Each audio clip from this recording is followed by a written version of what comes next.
The following program is rated X. That's because we're going behind the scenes at the X-Files on Sci-Fi Buzz.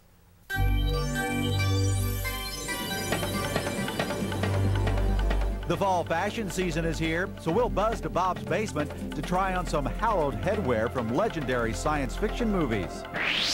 You've heard of looking to the stars for the answers? This man looks to Star Trek. The X-Files stir up extreme excitement with the X-Filophiles. And the classic movie monster that made Ace Bandages famous.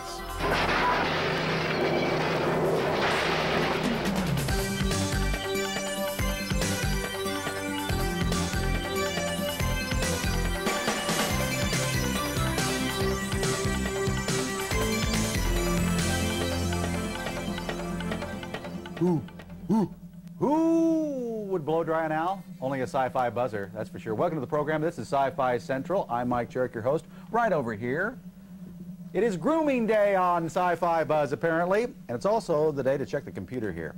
Online with the Gillian Anderson Testosterone Brigade. I'm telling you, these X-Files fans are certainly computer illiterate.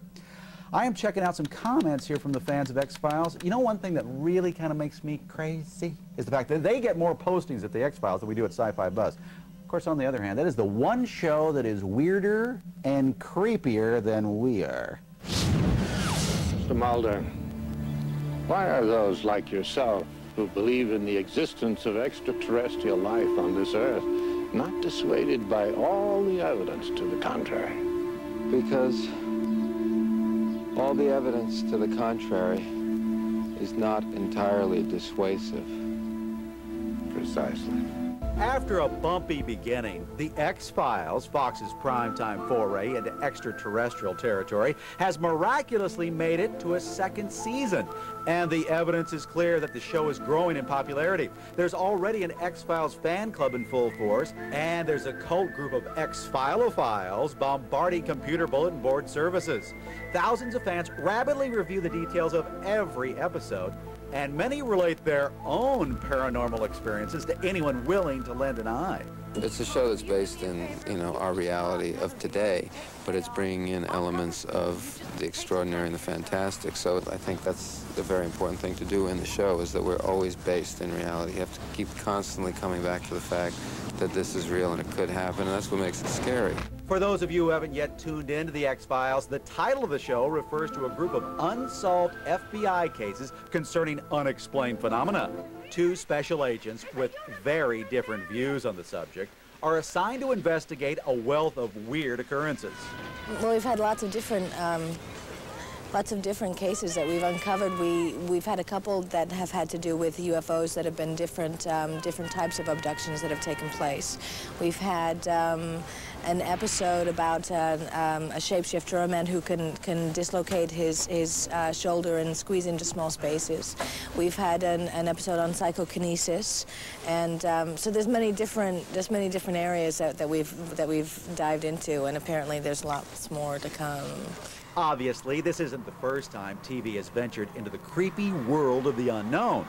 Shows like Twilight Zone, Outer Limits, and Amazing Stories cranked up the viewer goosebump gauge long before the X-Files worked its way onto the boob tube. But X-Files is attempting to carve its own nocturnal niche with an artful blend of eerie suspense, intelligent stories set within the realm of extreme possibility, and more than a touch of visual trickery thrown in for good measure. They've got a UFO here, I'm sure of it, and they'll do anything to keep it a secret, including sacrificing the lives and minds of those pilots, because what if that secret got out? It's kind of a space where, real people are meeting the extraordinary, and that's the tone of the show. It's not the Twilight Zone, and it's not Star Trek. It's as if, the real world collided with one of those forms, and then, we have to react in that way. Try to keep our sanity while looking at fairly insane things. Whether you believe the truth is out there or simply enjoy a good sci-fi show, the X-Files are open Fridays at 9 on Fox. They're here, aren't they? Mr. Mulder, they've been here for a long, long time.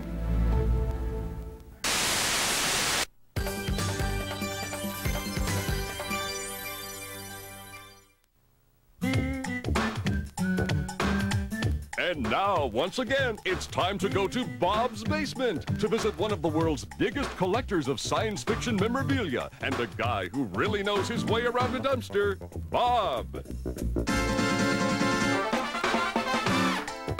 I mean, I don't know what kind of headgear he would like, but I need a helmet for this guy. Oh, we can take care of that. Yeah, I got a few helmets. Is what you say? Yeah, we're good. 7 3/8. Okay, that's good. Wow, what a cool collection of chapeaus. That's right. Oh, man, that's old. Robot Monster, 1953. One of the worst movies ever made.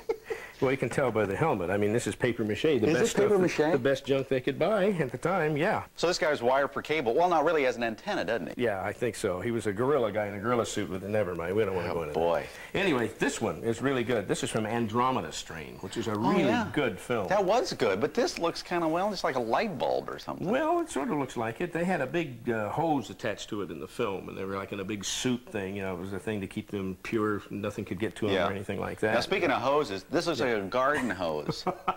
Well, actually, what this is from an old TV series in 1952 called Space Patrol.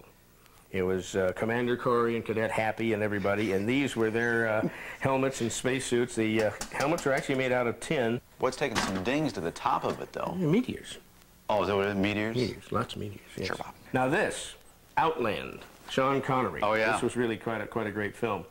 And these are made out of actually vacuum form. They're very, very light as compared to this one, which is from Alien. This is the one Sigourney Weaver wore at the end of the film. Oh, you're where she's fighting off the alien and finally scoots him out the door. And she's inside there just breathing lightly, you know? Now, this is all made out of, like, resin and fiberglass. It's very, very heavy. I don't even know how long she kept it on, as long as she did, really. The only air she really got was through these little teeny holes down here. Is that the scene where she was just in her panties, you know? That's just before. Oh, really? Yeah. But she still had them on when she had this on. She was in there, and her perfume was filling that up. That's right. Would you like to just try this on and see what it's all about? How did you know? How did you know? Well, somehow I just... Okay. I had just for a second. I just want to put on for a second. All right, fine. All right. Now, here it is. Sigourney. She's one of my favorites, by the way. Just put your head right in there. There you go. Oh, I can still smell her in here. Yeah, I'm sure you can. Now, there you are. It's tight, though. Well, it's tight and heavy. It's not bad. It's okay. Yeah. No, it really is tight. I mean, it's kind of neat, though. And everything. Sigourney was there and all that. You know, this isn't as great as I thought it was going to be. Just a minute. I've got a phone call. I'll be right back, okay? Yeah. Boy, kind of hard to breathe in here, too, Bob. What, do you just twist it to get it off? Bob? Bob? Bob? Talking about Andromeda Strain. I'm a guppy, Bob!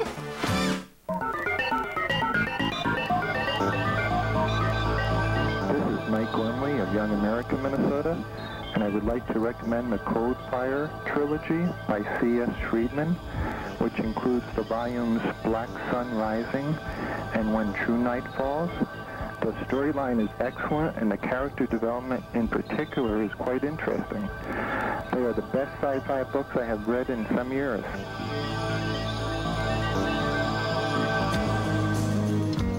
Karen Joy Fowler did not rush into a career as a writer. The youthful-looking author's priorities were long centered around her husband and 2 children. But as the kids grew, so did her literary aspirations.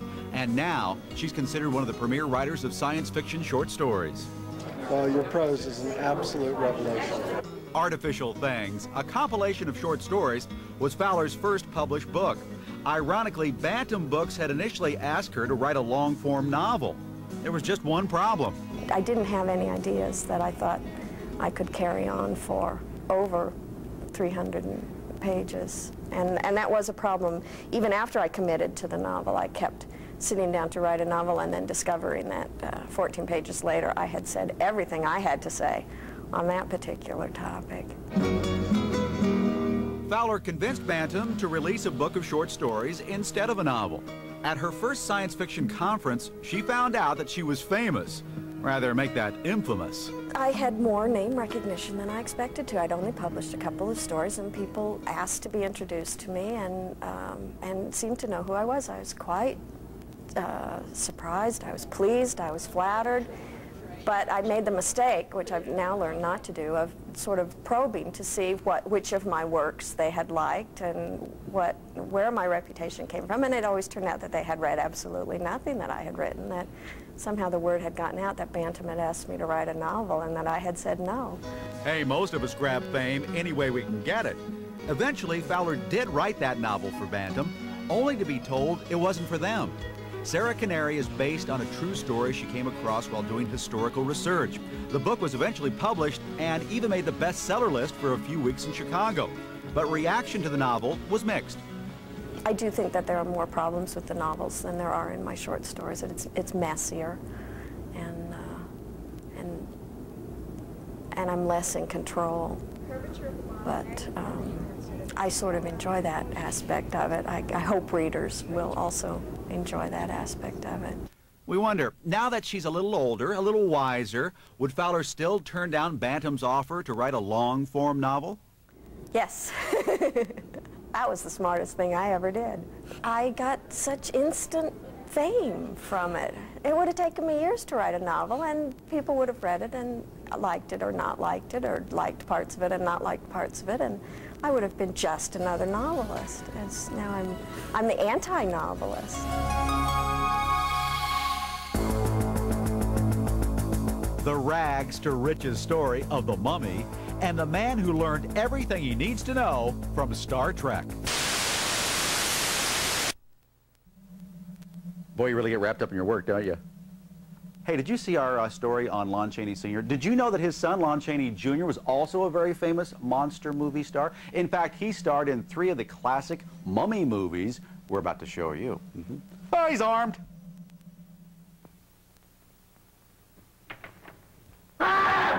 Perhaps the most terrifying moment in The Mummy, and all the Mummy sequels, and all horror movies for that matter, is this one, when a heretofore sane archaeologist is instantly transformed into a madman.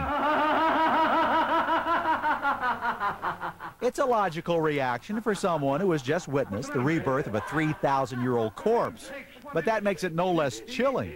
He went for a little walk. You should have seen his face. Moments like this elevate mere movies to masterpieces.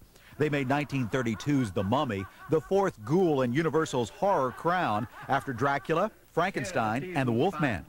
Permit me to present you with the most sensational find since that of Tutankhamun. The Mummy was inspired by the discovery of the tomb of the 19-year-old Egyptian king Tutankhamun in the early 1920s. When several members of that expedition died, most of natural causes, the yellow press claimed they were victims of an ancient curse. No one has entered this door since the priests of the royal necropolis sealed it. Those who plunder the booty of Egypt's royal dead must die. That theme runs throughout all 5 Mummy films. There's also a romantic current as the lonesome mummy tries to reunite with his beloved dead virgin princess. If I could get my hands on you, I'd break your dried flesh to pieces. Boris Karloff gives a moving yet reserved performance as the Mummy, the mysterious Imhotep. Except during his petrifying rebirth, Karloff is never seen in his mummified state. This film's eerie terror relies not on grotesque shockers, but the grim mood. Clarice never really died.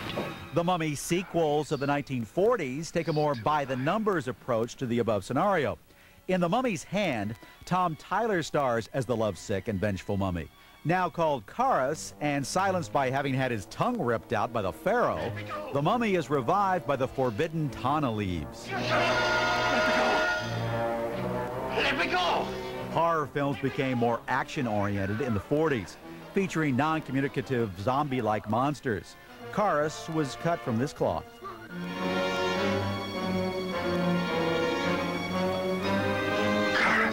After his fiery demise in The Mummy's Hand, Charis returned to life in even worse shape for 3 more sequels. In The Mummy's Tomb, the monster is left with only one good eye, a crippled arm, and an undignified limp. I'll take her back, Charis. Together we'll go to our camp. The 3 of us, I swear it. Lon Chaney Jr. played the mummy in the last 3 films. Charis was one of his least favorite characters. The restrictive makeup and repetitious plots posed few challenges for the actor. and he had to spend much too much time with makeup master Jack Pierce, a man Cheney was known to despise. You cannot stay here another hour. In a room beneath the chapel, I found the bodies of freshly murdered men. But together, Cheney, Pierce, Tom Tyler, and Boris Karloff created a lasting icon of popular culture. With or without Tana leaves, the mummy will no doubt live on. You know, this book is pretty good. All I really need to know, I learned from watching Star Trek by Dave Marinaccio. Now, Susan, you met Dave, you know, for the interview. Does he really know that much about Star Trek? Is he? Who are you talking to? Leonard, I'll call you back. Yeah, he does. He knows a lot about Star Trek. What was your question again? Oh, does he really know that much, though? Well, when I asked him if he considers himself a Star Trek expert, he said, no, I'm just a couch potato. And will you pay attention to me? Life doesn't revolve around you. We've got other... We're doing a show! Right. Well, what do you want to know about that? Oh, just run it! Dave Marinaccio is a handsome, seemingly sane, successful 40-something advertising executive. In his new book, All I Really Need to Know, I Learned from Watching Star Trek, he declares Star Trek to be his guiding light to personal and professional fulfillment. People say, Dave, Star Trek was a television show, don't you get it? And you hear this. But if you think about it, it's not the source of knowledge that's important, it's the quality of knowledge. And I think the quality of knowledge in a television show written by Gene Roddenberry is going to be much higher than the quality of knowledge in, say, a book written by Fabio. Whether he's at a business meeting or a social gathering, Marinaccio finds himself digging into the vast Star Trek resources of his mind in a concerted effort to make the best of any situation. In fact, as a diehard Trekker, he's picked up several essential life lessons. If this planet is to develop in the way it should, we must equalize both sides again.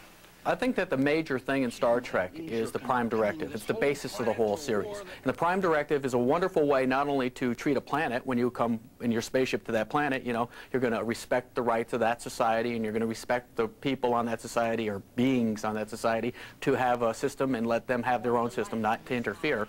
That's a great way to run a personal life. You know, other people are different from you. Other people have the right to live their lives the way they want. The Prime Directive is not only a way to treat other societies, it's a way to treat other people. Though he holds the entire crew of the Enterprise in high esteem, Marinaccio's admiration for Captain Kirk borders on idol worship. James Tiberius Kirk, okay? He's moral, he's creative, he's intelligent, he's at the top of his profession, he's well known in his profession, and he's extremely successful with women, okay? There are worse role models than that. Kiss me. Believe it or not, when prodded about his own bachelor status, Marinaccio readily points out Kirk's commitment-free success with women. Well, have you ever noticed that the only marriage that's really lasted on Star Trek is the marriage between, you know, Kirk and the ship?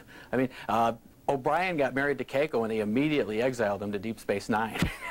Okay, so Kirk's a little loose with the ladies. But let's not forget, he's also a hard-nosed, respected boss.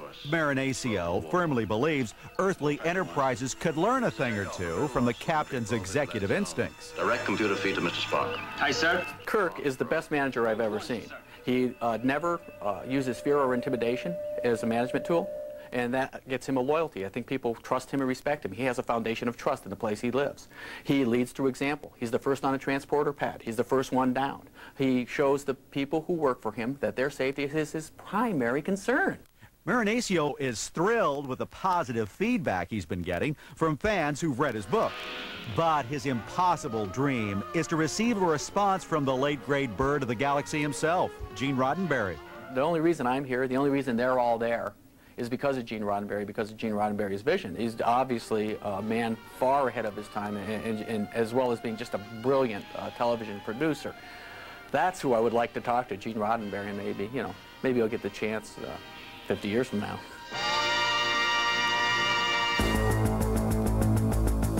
Our Buzz Best Bets are next, including a special edition of Stephen King's latest.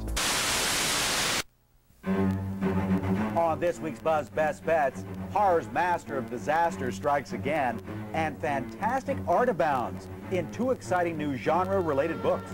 First up, Mark V. Ziesing Books has published a limited first edition of Stephen King's latest novel, Insomnia. He feels an obligation to his fans to occasionally produce something in the way of a special edition of his books because he knows they're appreciative of that kind of thing. The book has been illustrated in full color by Phil Hale, a London-based artist who's worked with King on several other projects. Rabid King readers can sink their teeth into a signed and numbered version, bound in leather, and limited to 1,250 copies for $175, or a deluxe slipcase gift edition for $75. This special edition of Insomnia is available in specialty bookstores. And for those who prefer to peruse pretty pictures rather than read the fine print, Underwood Books has released Spectrum, the best in contemporary fantastic art. After a decade of planning, this comprehensive collection represents the first ever year's best for the fantastic arts. It features 195 works of art by top science fiction, fantasy, and horror illustrators from the world of comic books, novels, advertising, and beyond. Spectrum, the best in contemporary fantastic art, can be found in most major bookstores or by calling 1-800-777-8499. Those are this week's Buzz Best Bets. Well, the countdown continues anyway. Star Trek Generations will be coming out in theaters very soon, and the staff is just all a Twitter about this because they're looking forward to this special attraction in the movie. Of course, High Camp William Shatner is going to meet face-to-face with bigger-than-life guy himself, Patrick Stewart. Two contrasting acting styles. Even the non-Trekkers should find this movie interesting. And I hope you find next week's Sci-Fi Buzz very interesting. I know I will. Oh, we have a great show next week, don't we, gang? Yeah. That's right. It's up to them. It's going to be a monster. We'll see you next Sunday.